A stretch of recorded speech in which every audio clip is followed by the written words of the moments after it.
Something rather unexpected has just surfaced from St. James Park, and Newcastle fans everywhere are already talking about it. A confidential report has quietly revealed a major twist involving one of our biggest stars, and it could change the club's plans completely. But that's not the only shocker tonight. Behind the scenes, questions are now being raised about transparency and fairness at the club itself, sparking frustration among thousands of loyal fans. And if that wasn't enough, a fresh wave of excitement is building around a young talent who might just become the next English superstar under Eddie Howe.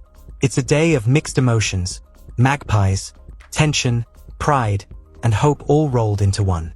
So, stick with me until the end to get the full picture. And don't forget to subscribe to the channel so you never miss what's really happening inside Newcastle United. Anthony Gordon has once again found himself at the center of conversation on Tyneside. A new report has just confirmed that the winger's latest Newcastle United contract includes a £45 million release clause, a revelation that has caught many supporters off guard. Sources close to the club suggest that the clause was quietly inserted during his 2024 renewal, mirroring the one previously added to Bruno Guimaraes' deal. The idea, according to insiders, is to protect the club financially while also offering Gordon some flexibility in his long-term career plans. It's a clever balance, though it's already raising plenty of questions about what could happen next. Ross Wilson, Newcastle's newly appointed sporting director, will be the man tasked with managing this situation. Having only arrived this week from Nottingham Forest, Wilson has wasted no time assessing player contracts and future renewals. His priority, as revealed by local press, is to prevent a repeat of last summer's drama involving Alexander Isak. The club came dangerously close to losing control over key assets, and Wilson wants to ensure that doesn't happen again. A clause like Gordon's, if handled smartly, could serve as a safety net rather than a risk. The timing of the revelation is particularly interesting. Gordon's form at the start of this campaign has been promising, even if not yet at his absolute peak. Many observers have noted improvement in his work rate, decision-making, and attitude, especially after the quieter transfer window he experienced. Last summer, rumors linking him to Liverpool circulated widely, with some reports claiming Newcastle briefly considered selling him to ease PSR concerns. That never materialized, and instead, the club chose to offload Yankuba Minteh and Elliot Anderson. That decision proved wise, both financially and emotionally. Gordon has since recommitted himself to Eddie Howe's system and is regaining the sharpness that made him one of England's brightest prospects. His pace, pressing and direct style remain vital to Newcastle's high-intensity play. Supporters appreciate that hunger, especially when results haven't always gone our way. But now, with this £45 million clause out in the open, many fans are left wondering, does this open the door for a rival to come knocking next summer? Or is it merely a precautionary legal safeguard? The truth, as usual, lies somewhere in between. The report in iNews suggests the clause is active only for a limited window, similar to Bruno's £100 million release condition, which was only valid for a month before the PSR deadline. That design makes any quick move from another club nearly impossible. Financial fair play rules, transfer timing, and the player's own ambitions all play a role. It means Newcastle remain largely in control, even if the figure itself seems low for a talent of Gordon's caliber in today's inflated market. Eddie Howe's influence on this story shouldn't be underestimated. The gaffer has built strong personal relationships with his players, earning trust through consistency and honesty. Gordon, who had faced criticism during his early days at St. James Park, has often spoken about Howe's man management helping him rediscover his confidence. This relationship could be key in preventing any disruption caused by speculation. Howe's quiet assurance and focus on development have turned many unsettled players into committed professionals ready to fight for the badge. On the pitch, Gordon's numbers are gradually improving. His dribbling remains one of the most threatening in the league, but his end product, whether crossing, passing or finishing, still needs refining. Howe has been vocal about this, insisting that Gordon has all the tools but must sharpen his final touch to become elite. The winger's attitude, however, has never been questioned this season. Teammates have described him as one of the hardest workers in training, someone who sets standards for intensity and fitness every single day. Behind the scenes, the financial side is equally important. Newcastle's owners remain under constant scrutiny regarding PSR limits and long-term sustainability. Inserting controlled release clauses allows the club to forecast potential risks and maintain leverage.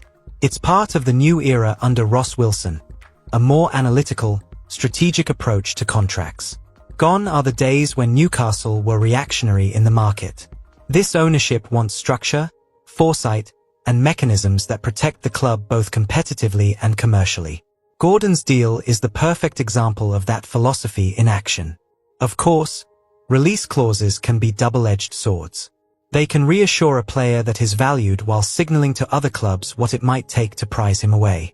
Yet Newcastle have cleverly set this one up so that timing, rather than value alone, becomes the obstacle. It's a tactic that discourages impulsive bids but still gives Gordon the sense of flexibility modern footballers crave. In that sense, it's a compromise that works for all sides, and something we might see more of as Wilson reshapes the squad's contractual landscape.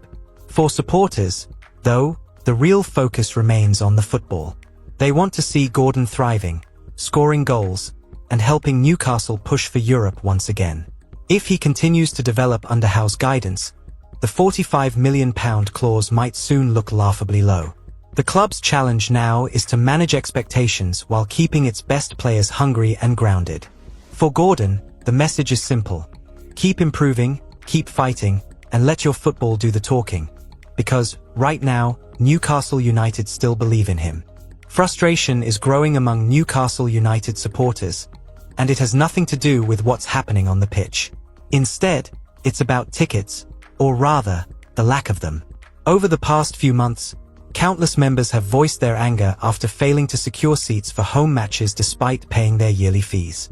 Every ballot seems to bring the same story: disappointment, confusion, and the feeling that the system simply isn't fair. What began as mild irritation has now turned into a serious debate about transparency and respect between the club and its loyal fanbase. It all started when a supporter decided to investigate. After yet another failed attempt to win tickets, he contacted the Newcastle United Supporter Services team to ask how many members were competing for how many seats. A simple enough question, you'd think, but the response left him and many others stunned. The club politely declined to provide any figures, saying that ticketing and membership data were commercially sensitive. That phrase has since become infamous among the Toon Army, symbolizing what some see as a wall of silence between the club and its paying fans. The supporter wasn't convinced. Wanting to understand whether he was missing something, he looked up what commercially sensitive actually means. By definition, it refers to information that, if shared, could harm a company's financial or strategic interests. Fair enough in business terms, but how could telling fans the odds of getting a ticket possibly give rival clubs any advantage? To many, the explanation simply didn't add up. It left supporters questioning whether the club truly valued openness or was hiding behind corporate language to avoid accountability. The irony, of course, is that Newcastle United have often spoken about being a club of the people, one that listens to supporters and values their passion. This latest episode, however, paints a very different picture. Fans pay between £37 and £47 each year for membership, only to find that they may have little to no chance of securing a matchday seat. Some have likened it to buying a lottery ticket without knowing the odds. For older fans who've followed the club through thick and thin, that feels like a betrayal of trust. They're not asking for special treatment, just honesty. When compared to other Premier League sides, the contrast is striking. Clubs like Arsenal and Liverpool openly share ticketing statistics with their members. Arsenal, for instance, publish an annual season ticket review online, listing exactly how many ballots, exchanges, and transfers took place, along with success rates.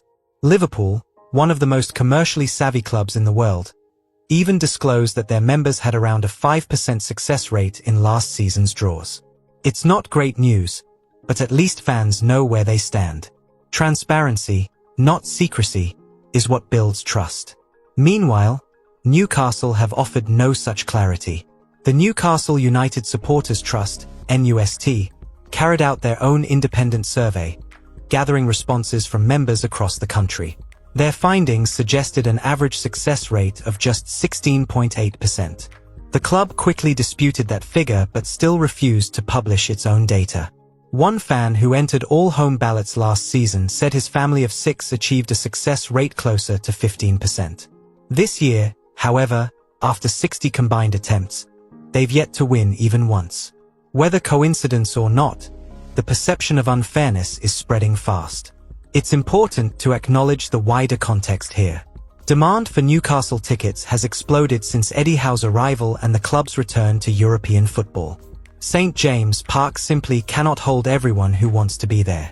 In that sense, disappointment is inevitable. But what's angering many fans isn't the lack of supply, it's the lack of honesty about it. Supporters understand business realities.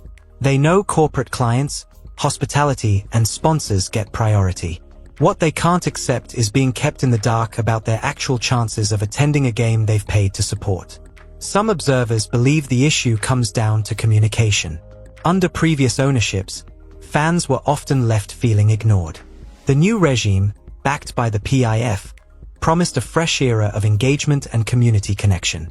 For a while, that promise felt genuine: open meetings, improved fan zones, visible investments in infrastructure.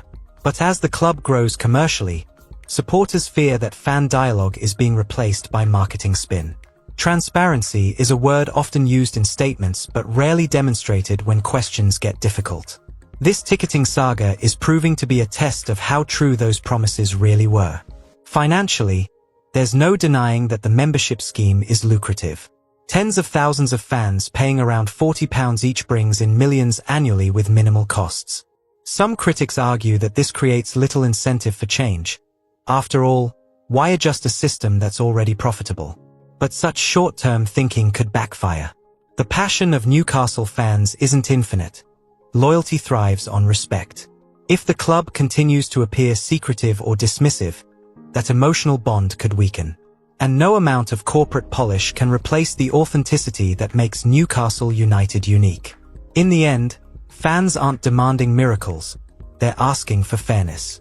A clear explanation of how ballots work, honest statistics on success rates, and reassurance that members' money is being respected would go a long way. Other clubs have proved it can be done without harming business interests. As one lifelong supporter put it, "We don't want your secrets. We just want the truth." That simple sentiment captures the heart of this issue. Transparency isn't just good PR. It's what keeps the soul of this football club alive. Lewis Miley's name is becoming increasingly familiar on Tyneside, and for good reason. The young midfielder has been drawing comparisons to Sandro Tonali, with pundits calling him the next English superstar. That might sound like heavy praise for a teenager, but those who've watched him closely know it isn't exaggerated. Under Eddie Howe's guidance, Miley is showing qualities that remind fans of the Italian maestro himself: composure, strength on the ball, and a maturity beyond his 19 years. In a squad full of international talent, this local lad is quietly stealing the spotlight. It's easy to forget just how quickly Miley has risen. 2 years ago, he was still part of Newcastle's academy setup, playing youth fixtures and learning the ropes. Injuries to senior players opened the door, and Howe, never afraid to trust youth, handed him his chance. Since then, Miley has grown into a dependable option, clocking over 50 appearances already. For a player of his age, that's remarkable. Each match seems to build his confidence and sharpen his decision-making, and supporters have taken him to heart as one of their own. The comparison with Tonali is flattering but not misplaced. Both players share a similar calmness in possession, an awareness of space, and a willingness to do the hard yards off the ball. When Tonali arrived from AC Milan for £55 million, expectations were sky-high, and despite his early suspension, he's lived up to them since returning. But while Tonali has European pedigree, Miley brings something different: raw, homegrown hunger. He plays every game like it's his last, with an intensity that resonates deeply with the St. James Park faithful. Eddie Howe's handling of the pair has been masterful. The manager has adjusted his midfield setup to bring out the best in both players. By positioning Tonali slightly deeper, Howe has allowed Bruno Guimaraes to roam further forward while freeing up space for Miley to learn alongside the best. It's a tactical tweak that's paying off.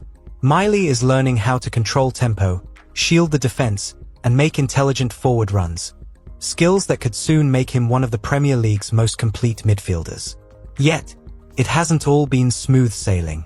Early this season, Miley faced a wave of criticism after a few quiet performances. Some pundits questioned whether he was ready for the physicality of top-flight football. Howe immediately leapt to his defense, calling the criticism unjustified and vowing to protect his young star. That loyalty meant a lot to Miley, who responded with improved performances and greater composure under pressure. The bond between manager and player is now evident, a reflection of Howe's ability to nurture talent the right way. Off the pitch, Miley has shown humility and professionalism far beyond his years. Teammates describe him as quiet but determined, someone who listens more than he speaks. He's reportedly one of the first to arrive at training and the last to leave. Such dedication is reminiscent of past Newcastle icons who built their reputations not on flash but on graft. For fans, seeing a local lad living the dream in black and white brings back memories of when the club's heartbeat came from its own community. Miley is reigniting that feeling. Pat Nevin, the former Scotland international and respected pundit, recently labelled Miley the next great English prospect. He highlighted the midfielder's surprising physical strength and technical balance, saying he plays like someone who's already had 200 games. Praise like that doesn't come lightly, and it's put Miley firmly on the radar of England's selectors. If his progression continues, it's only a matter of time before he earns a senior call-up. That would be another milestone in a career that seems to be accelerating faster than anyone predicted.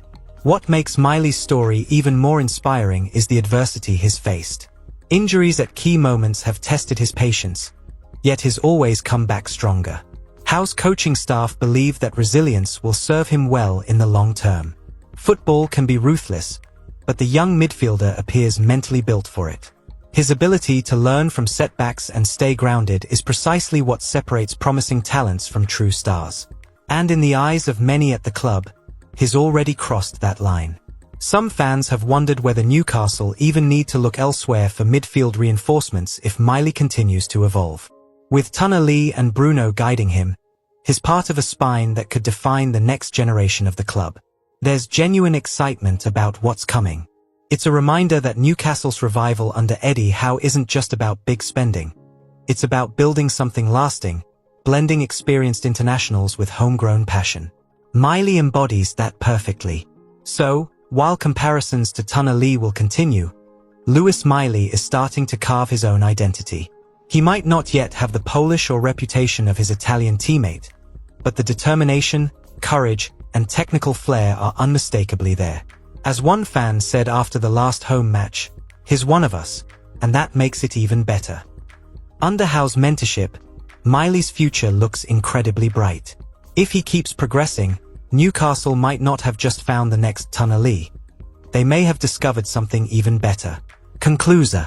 What a day of stories from St. James Park, eh? First, we've learned that Anthony Gordon's new deal hides a clever £45 million clause. Proof that Newcastle are thinking smart to protect their future. Then, there's the ticketing storm, reminding everyone just how passionate and loyal our supporters truly are. And finally, Lewis Miley, a lad who's making every Geordie proud by showing grit, class, and maturity beyond his years under Eddie Howe's guidance. So, tell me, do you think Gordon's release clause is a smart move or a risky one for the club? Should the board be more open with supporters about ticket odds? And is Lewis Miley already proving himself as the next big English star in black and white? Drop your answers in the comments. I'll be reading them all, lads. Newcastle are building something special, brick by brick, and you're part of it every step of the way. The passion of this fanbase is unmatched, and Eddie Howe's vision is only getting stronger. Keep the faith, Magpies. Our best chapters are still to come. Wait, before you go, check out this breaking video from Newcastle.